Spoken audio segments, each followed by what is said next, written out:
ಬಂದಿರುವಂತಹದ್ದು two of sorts ಬಂದಿದೆ. ಕೆಲವೊಂದು indecision ಅಲ್ಲಿ ಇರುವಂತಹದ್ದು, ಯಾವುದೇ ರೀತಿಯ ಡಿಸಿಷನ್ ಅನ್ನ ಮಾಡಕ್ ಆಗ್ದಿರಾ ಅಥವಾ ಕೆಲವೊಂದು ಡಿಸಿಷನ್ ಮಾಡ್ದಿರಾ ನೀವು ಸುಮ್ಮನೆ ಇರುವಂತಹದ್ದು ರೆಪ್ರೆಸೆಂಟ್ ಆಗ್ತಾ ಇದೆ ಬಾಟಮ್ ಆಫ್ ದ ಡಕ್ ಅಲ್ಲಿ. ನಿಮ್ಮ ಲವ್ ಲೈಫಿನ ವಿಚಾರದಲ್ಲಿ ರೀಸೆಂಟ್ ಪಾಸ್ಟ್ ನಲ್ಲಿ ಕೆಲವೊಂದು ರೀತಿಯ ಎಂಡಿಂಗ್ ಗಳಾಗಿರುವಂತಹದ್ದು, ಲವ್ ಲೈಫಿನ ವಿಚಾರದಲ್ಲಿ ಕೆಲವೊಂದು ರೀತಿಯ ಡಿಸ್ಟರ್ಬೆನ್ಸ್ ಗಳಾಗಿರುವಂತಹದ್ದು, ಅವ್ಯವಸ್ಥೆಗಳಾಗಿರುವಂತಹದ್ದು, ಸಮಾಧಾನ ಇಲ್ಲದೆ ಇರುವಂತಹದ್ದು ರೆಪ್ರೆಸೆಂಟ್ ಆಗ್ತಾ ಇದೆ. ಯಾಕೆ ಅಂದ್ರೆ ಲವ್ ಲೈಫಿನ ವಿಚಾರದಲ್ಲಿ ಯಾವುದೇ ರೀತಿಯ ಪಾಸಿಟಿವ್ ಬದಲಾವಣೆಗಳು ಆಗುತ್ತಾ ಅನ್ನುವಂತಹದ್ದು ನೀವು ಪಾಸ್ಟ್ನಲ್ಲಿ ನೀವು ನಿಮ್ಮ ಲವ್ ಲೈಫಿನಲ್ಲಿ ನೀವು ಆಲೋಚನೆಯನ್ನ ಮಾಡಿದ್ದೀರಿ, ಕೆಲವೊಂದು ಬದಲಾವಣೆಗಳಾಗುವಂತ ಸಾಧ್ಯತೆಗಳಿದೆಯಾ ಅಂತ. ಆದ್ರೆ ಎಂಡಿಂಗ್ ಗಳಾಗಿರುವಂತಹದ್ದು ಯಾವುದೇ ರೀತಿಯ ಸರಿ ಹೋಗ್ತಿಲ್ದೇ ಇರುವಂತಹದ್ದು ರೆಪ್ರೆಸೆಂಟ್ ಆಗ್ತಾ ಇದೆ. ತುಂಬಾ ಆಲೋಚನೆಯನ್ನ ಮಾಡಿರುವಂತಹದ್ದು ನಿಮ್ಮ ಲವ್ ಲೈಫಿನ ವಿಚಾರವಾಗಿ ನಿದ್ರಾಹೀನತೆಗಳಾಗಿದೆ.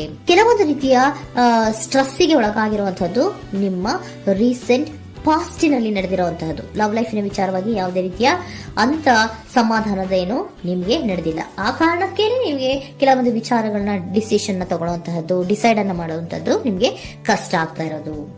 ನೀವು ಪ್ರೆಸೆಂಟ್ ಸಿಚುಯೇಷನ್ ಅಲ್ಲಿ ಬರುವಂತಹ ಆಫರ್ಗಳನ್ನ ನೀವು ಏನ್ ಮಾಡ್ತಾ ಇದ್ದೀರಾ ಅಂದ್ರೆ ರಿಜೆಕ್ಟ್ ಮಾಡ್ತಾ ಇದ್ದೀರಾ ಅಥವಾ ಮಿಸ್ ಮಾಡ್ಕೋತಾ ಇದ್ದೀರಾ. ಕೆಲವೊಂದು ಆಪರ್ಚುನಿಟೀಸ್ ಗಳು ಬಂದ್ರೂ ಕೂಡ ಅದರ ಬಗ್ಗೆ ನೀವು ಕರೆಕ್ಟ್ ಆಗಿ ಗಮನವನ್ನ ಕೊಡ್ತಾ ಇಲ್ಲ. ಯಾಕೆ ಕೊಡ್ತಾ ಇಲ್ಲ? ನಿಮ್ಗೆ ಗೊತ್ತಾಗ್ತಿಲ್ಲ ಏನ್ ಮಾಡ್ಬೇಕು.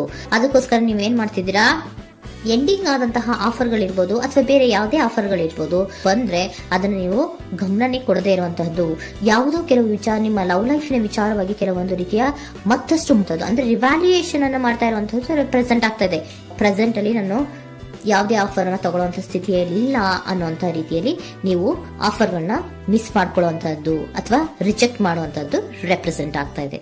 ನೆಕ್ಸ್ಟ್ ಕಾರ್ಡ್ ಬಂದಿರುವಂತಹದ್ದೇನು, ಪ್ರೆಸೆಂಟ್ ಅಲ್ಲಿ ಪೇಜ್ ಆಫ್ ಸೋರ್ಸ್ ಬಂದಿದೆ. ಯಾವುದೋ ಒಂದು ನಿಮ್ಮ ಲವ್ ಲೈಫಿನ ವಿಚಾರವಾಗಿ ಬಹಳಷ್ಟು ಕ್ಯೂರಿಯಾಸಿಟಿಯಿಂದ ಏನೋ ವಿಚಾರವನ್ನ ತಿಳ್ಕೊತಾ ಇದ್ದೀರಾ, ಬಹಳಷ್ಟು ಕ್ಯೂರಿಯಾಸಿಟಿಯಿಂದ ತಿಳ್ಕೊತಾ ಇದ್ದೀರಾ ಏನಾಗ್ತಾ ಇದೆ, ಹೇಗಾಗ್ತಾ ಇದೆ ಅಂತ. ತುಂಬಾನೇ ನೀವು ಕೆಲವೊಬ್ರು ಲವ್ ಲೈಫಿನ ವಿಚಾರದಲ್ಲಿ ತುಂಬಾನೇ ಮಾತು ಕೂಡ ಆಡ್ತಾ ಇರುವಂತಹದ್ದು ರೆಪ್ರೆಸೆಂಟ್ ಆಗ್ತಾ ಇದೆ.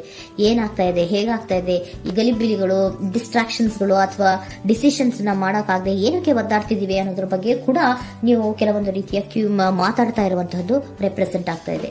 ಯಾವಾಗ ಕೆಲವೊಂದು ವಿಚಾರಗಳಲ್ಲಿ ನೀವು ಮಾತಾಡಿ ಕ್ಲಿಯರ್ ಅನ್ನ ಮಾಡ್ಕೊಂತೀರೋ ಆಗ ನೀವು ಕೆಲವೊಂದು ರೀತಿಯ ಆಕ್ಷನ್ಸ್ ಗಳನ್ನ ತಗೋಬೇಕು ಅನ್ನೋಂಥ ನಿರ್ಧಾರವನ್ನ ಮಾಡಿರುವಂತದ್ದು. ಆಫರ್ಗಳು ಬಂದ್ರೂ ಕೂಡ ರೆಫ್ಯೂಸ್ ಮಾಡ್ತೀರಾ. ಆದ್ರೆ ಏನೀಗ ಹಿಂದೆ ಪಾಸ್ಟಿನಲ್ಲಿ ನಡೆದಿತ್ತೋ ಅದು ಯಾಕಾಯ್ತು, ಏನಕ್ಕಂಗಾಯ್ತು ಅನ್ನೋದ್ರ ಬಗ್ಗೆ ಕೂಡ ನೀವು ಮಾತಾಡುವಂತ ಸಾಧ್ಯತೆಗಳು ರೆಪ್ರೆಸೆಂಟ್ ಆಗ್ತಾ ಇದೆ ಅಟ್ ಪ್ರೆಸೆಂಟಿನಲ್ಲಿ.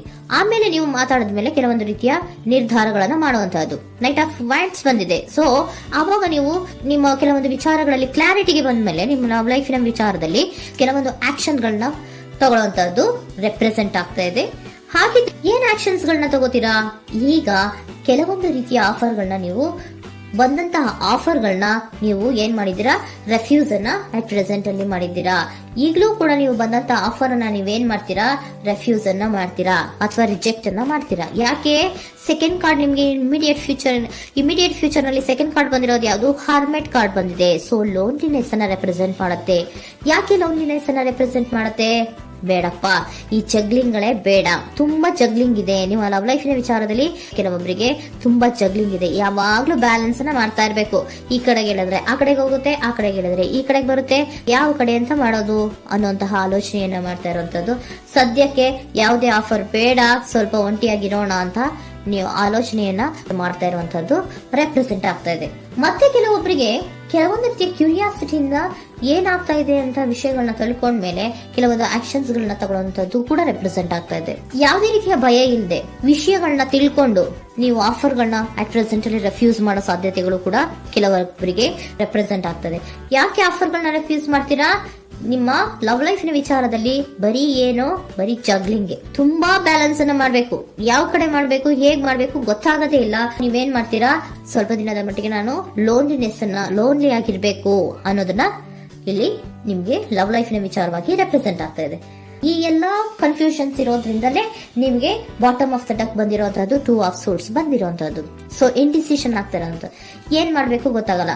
ಅದಕ್ಕೇನೆ ನೀವು ಇಲ್ಲಿ ಕುತ್ಕೊಂಡ್ಬಿಟ್ಟಿದ್ದೀರಾ, ನನ್ನ ಲವ್ ಲೈಫ್ ನ ವಿಚಾರವಾಗಿ ಯಾವ ನಿರ್ಧಾರವನ್ನ ಮಾಡಬೇಕು ಅನ್ನುವಂತಹ ಆಲೋಚನೆಯನ್ನ ಮಾಡ್ತಾ ಇರುವಂತದ್ದು, ಹಾಗೇನೆ ಮಾಡುವಂತದ್ದು ನಿಮ್ಗೆ ರೆಪ್ರೆಸೆಂಟ್ ಆಗ್ತಾ ಇರೋದು. ಕೆಲವೊಬ್ರು ರೆಫ್ಯೂಸ್ ಅನ್ನ ಮಾಡಿ ಮುಂದೆ ಹೋಗುವಂತ ಸಾಧ್ಯತೆಗಳು ಇರುವಂತಹದ್ದು, ಮತ್ತೆ ಕೆಲವೊಬ್ರು ಆಫರ್ ಗಳನ್ನ ಬರುವಂತದನ್ನ ಬ್ಯಾಲೆನ್ಸ್ ಅನ್ನ ಮಾಡಬೇಕು, ಜಗ್ಲಿಂಗ್ ಅನ್ನ ಮಾಡಬೇಕು, ಸದ್ಯದ ಮಟ್ಟಿಗೆ ಒಂಟಿಯಾಗಿ ಇರೋಣ ಅಂತ ಆಲೋಚನೆಯನ್ನ ಮಾಡ್ತಾ ಇರುವಂತದ್ದು ರೆಪ್ರೆಸೆಂಟ್ ಆಗ್ತಾ ಇದೆ.